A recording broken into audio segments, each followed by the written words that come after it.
Mga kababayan, nakalabas na po ng Philippine Area of Responsibility si Bagyong Krising.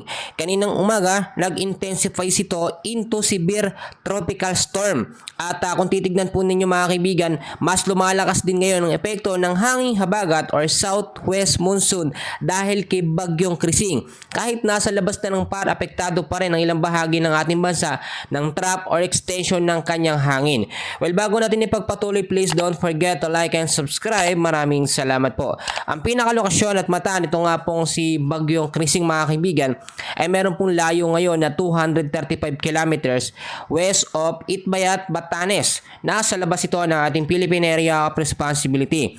Ang kanyang hangin ho ngayon ay lumakas na sa 100 kilometers per hour, malapit pa rin po sa sentro at bumubugso naman up to 125 kilometers per hour pagkilos na pa west-northwestward sa bilis na 15 kilometers per hour. Kahit nasa labas na ng parang Bagyong Krising ay nakataas pa rin po ang storm wind signal number 2 sa ilang bahagi po ng ating bansa. Narito po mga lugar, kasama sa signal number 2 pa rin ang Batanes, western portion po ng Babuyan Islands. Kasama rin dyan ang northwestern portion ng Ilocos Norte. Nakataas pa rin ang wind signal number 1 sa ilang bahagi po ng Luzon mga kaibigan. No? Kasama dyan ang ilang bahagi ng Ilocos Norte, Ilocos Sur, northern portion po ng La Union.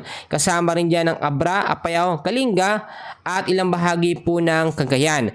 Ito po ay merong warning lead time na 36 hours. May lakas ng hangin na 39 to 61 kilometers per hour. Ganyan po pag signal number 1.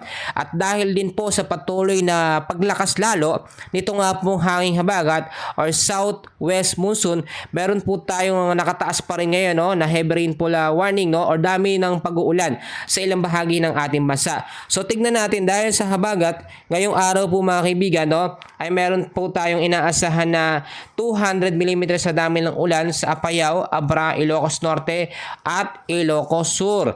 100 to 200 mm sa dami ng ulan sa Cagayan, Batanes, Benguet, Kalinga, Mountain Province, Sipugaw at La Union. 50 to 100 mm sa dami ng ulan din sa Isabela, Nueva Vizcaya at Quirino. Dahil pa rin po sa southwest monsoon at dito kay Bagyong Krising, apektado din no, ng dami ng pag-uulan ang Metro Manila, Pangasinan, Zambales, Bataan, Tarlac, Pampanga, Bulacan, Palawan, Romblon, Occidental Mindoro at Antique na merong 100 to 200 mm na dami ng ulan. 50 to 100 mm sa dami ng ulan naman dito sa Nueva Ecija, Cavite, Laguna, Batangas, Rizal, Oriental Mindoro, Aklan, Capiz, Iloilo, Guimaras, Siquijor, Negros Occidental at Negros Oriental. At in-expect by tomorrow hanggang sa Monday no, ay meron namang 100 to 200 mm sa dami ng ulan sa Zambales, Bataan at Occidental Mindoro. By tomorrow din hanggang sa Monday 50 to 100 mm ang dami ng ulan sa Metro Manila pa rin, Pangasinan, Tarlac, Pampanga, Bulacan, Cavite, Batangas, Palawan, Oriental Mindoro, Romblon, Antique at sa Aklan po. Dahil yan sa mas lumalakas ngayon na hanging habagat or southwest monsoon. Mga kaibigan, nakalabas na ng par ito nga pong si Bagyong Krising, pero meron tayong panibagong sama ng panahon na minomonitor. Ito yung sinasabi natin na tsansa na maging susunod na bagyo pagkatapos nga po ni Bagyong Krising. Kung titignan nyo mga kaibigan sa ating tinatawag na tropical cyclone threat potential no, week 1 natin July 18 hanggang July 25 no, pagkatapos ni Bagyong Krising merong isang LPA na mabubuo sa ng panahon na nasa high chance agad na maging isang ganap po na bagyo. Sa ngayon ay namomonitor na natin ito, pero kung titignan nyo mga kaibigan, yung sitwasyon na pwedeng mangyari dito ay yung tinatahak din o dinaanan nito nga pong si Bagyong Krising. Ito ay papangalanan pong Bagyong Dante kapag naging isang ganap na po na bagyo.